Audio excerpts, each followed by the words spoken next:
अब एक इंटरेस्टिंग बात मैं बताता हूँ, कैंसर के लिए, ट्यूमर के लिए, सिस्ट के लिए, ये सारे सवाल कल पूछे थे इससे जुड़े हुए, तो मैं उसको थोड़ा सा टच करता हूँ। मैं कुछ कैंसर के नाम लूंगा: blood cancer, breast cancer, lung cancer, colon cancer, liver cancer, heart cancer. तो इनमें से कौन सा ऐसा कैंसर है जो अटपटा लग रहा है, यार ये तो सुना नहीं कभी, हार्ट तो कभी सुना नहीं। कैंसर ब्रेन में हो सकता है, कैंसर लंग में हो सकता है, स्टमक में भी कैंसर हो जाता है, हार्ट में कैंसर नहीं होता। कोई अगर आपके आके बोले यार डॉक्टर ने मुझे बोला है मुझे हार्ट में कैंसर हो गया, आपको एकदम से हंसी छूट जाएगी, इजंट इट? क्योंकि आपको पता है ये क्या बोल रहा है, ये तो अटपटी सी बात बोल रहा है, राइट?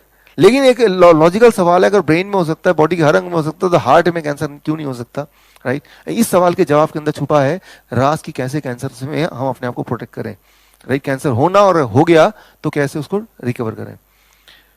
ना होता क्या है कि ब्लड वेसल है, उस ब्लड वेसल में धीरे धीरे ब्लॉकेज हो रहे हैं, और ब्लॉकेज जब पूरी तरह हो जाता है तो उसके आसपास के जितने भी सेल्स हैं उनको फूड ऑक्सीजन नहीं मिलेगा, दे विल डाई।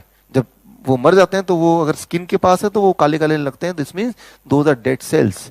तो वहां पे सेंसेशन खत्म हो जाएगी, या जहां वहां पे पेन आने लगेगा। इन दोनों में से कुछ ना कुछ होगा, डिपेंडिंग ऑन कि वो सेल्स कौन से काम कर रहे थे, ठीक है ना? तो ये 90-80% टाइम यही होता है। 80% समय वो जो सेल्स हैं वो मर जाते हैं, बिकॉज ऑफ ऑक्सीजन नहीं है तो सेल मर जाएंगे।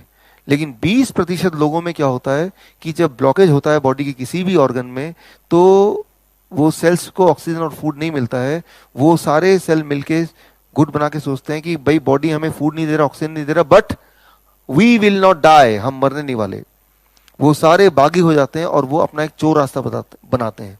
मेडिकली उसे बोलते हैं एंजियोजेनेटिक पाथवेज, एंजियोजेनेसिस, राइट? एक चोर रास्ता बनाते हैं, और वो चोर रास्ता से 2 दिन 3 दिन के अंदर वो धीरे धीरे फूड ऑक्सीजन चुरा के लाते हैं अपने लिए। अब जब चुरा के लाएंगे तो क्या होगा? एबंडेंस में मिलेगा। एबंडेंस मतलब खूब सारा।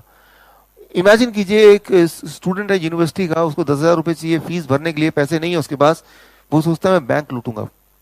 अब बैंक लूटने गया, सामने देखा खूब सारा खजाना है, अब वो अपना पहला 10,000 रुपए गिनेगा और भाग जाएगा, या दूसरा जितने पैसे आएगा उतना हड़प के भागेगा? पहला है दूसरा?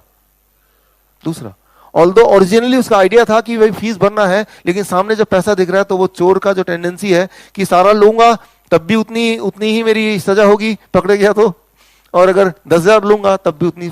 तो that is the tendency of thief, चोरी का, जब कोई कंट्रोल ही नहीं है, राइट? ठीक उसी तरह से जब ओवर सप्लाई होता है फूड एंड ऑक्सीजन का, तो वो सारे सेल्स ग्रो होने लगते हैं बड़ी तेजी से। उसे क्या बोलते हैं हम? Tumour, right? ट्यूमर कैसे होता है? या तो सेल डेड हो जाएंगे ब्लॉकेज होने के बाद, या ओवर ग्रो करेंगे, दो ही चीज।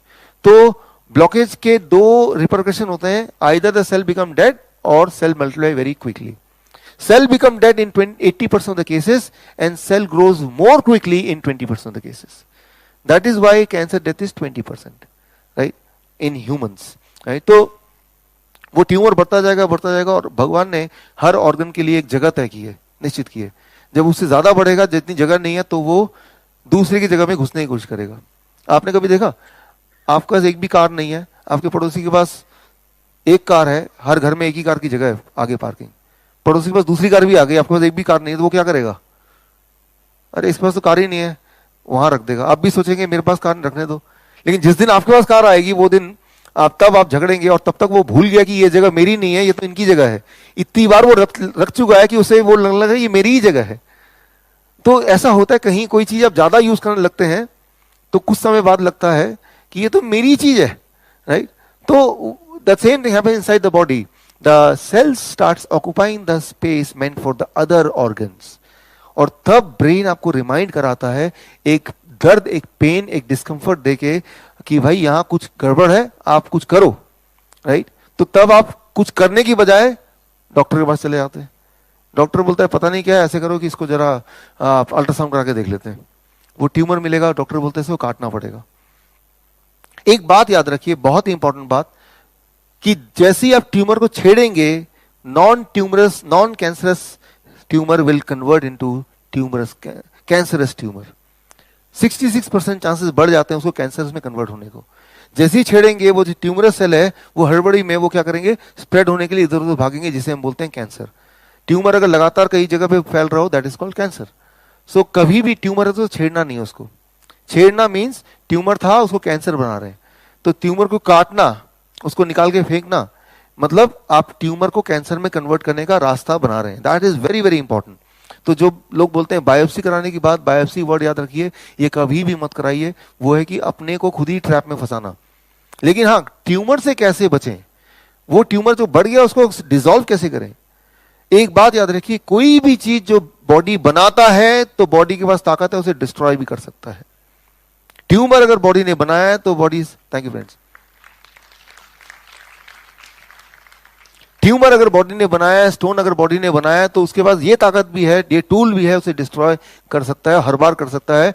और ये तो है ही है, मेडिकली भी ये Nobel prize winning science 1998, right, medically भी ये प्रूवन हो चुका है, हजारों बार प्रूवन हो चुका है कि बॉडी उसको डिसॉल्व करती है, ब्लॉकेज को बॉडी खत्म कर सकती है, ट्यूमर को खत्म कर सकती है, कैंसर सेल को खत्म कर सकती है। सिर्फ एक चीज करना है आपको, and that is called nitric oxide. अगर बॉडी बना सकती है, नाइट्रिक ऑक्साइड के लिए मैंने बताया था कल, DIP, diet plus green juice, if you can take it, right, it will take 2 days time. 2 दिन का समय लगता है कि नाइट्रिक ऑक्साइड बॉडी में ज्यादा मात्रा में बनेगा। जब नाइट्रिक ऑक्साइड बनता है तो 2 चीजें होती हैं, जो ट्यूमरस ग्रोथ है वो वहीं रुक जाती है। क्यों?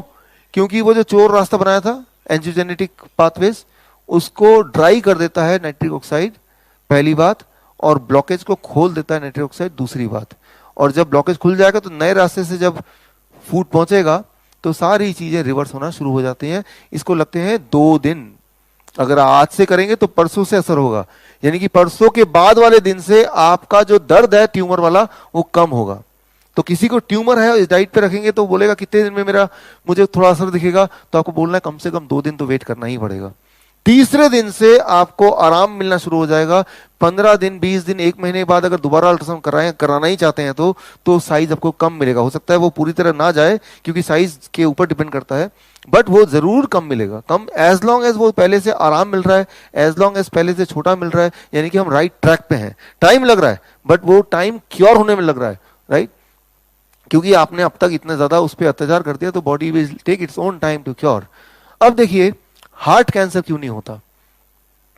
कितने दिन लगेंगे? 2 दिन, राइट। एंजियोजेनेटिक जो पाथवेज जो बनाता है बॉडी, नकली रास्ता, चोर रास्ता, उसके लिए भी 2 दिन लगते हैं बॉडी को। लेकिन आपके हार्ट के मसल्स 2 दिन बिना फूड के वेट नहीं कर सकता।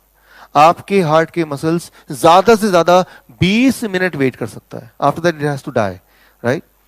तो हार्ट के केस में कैंसर होने से पहले ही वो हार्ट अटैक से इंसान मर जाता है, राइट। तो हार्ट के पास लग्जरी नहीं है कि वो कैंसर से मरे, राइट।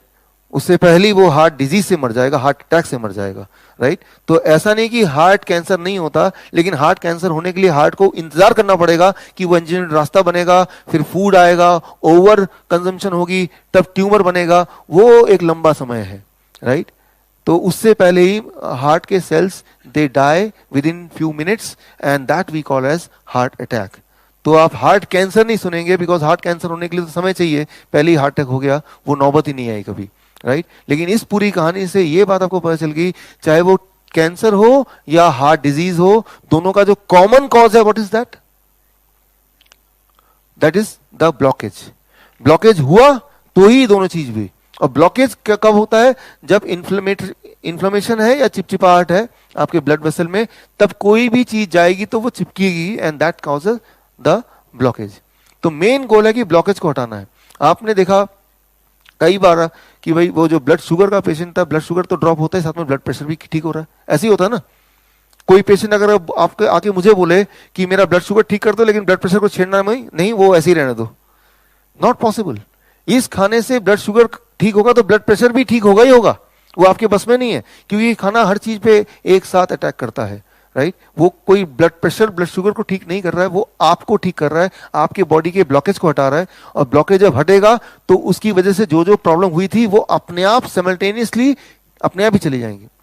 कई बार कई सारी प्रॉब्लम होती है जो अभी नहीं पता आपको, वो आगे जाके पता चलने वाली है, वो भी अपने आप ठीक भी हो जाएंगे और आपको पता भी नहीं चलेगा इस बात का, right. So that is the most important thing about the whole thing.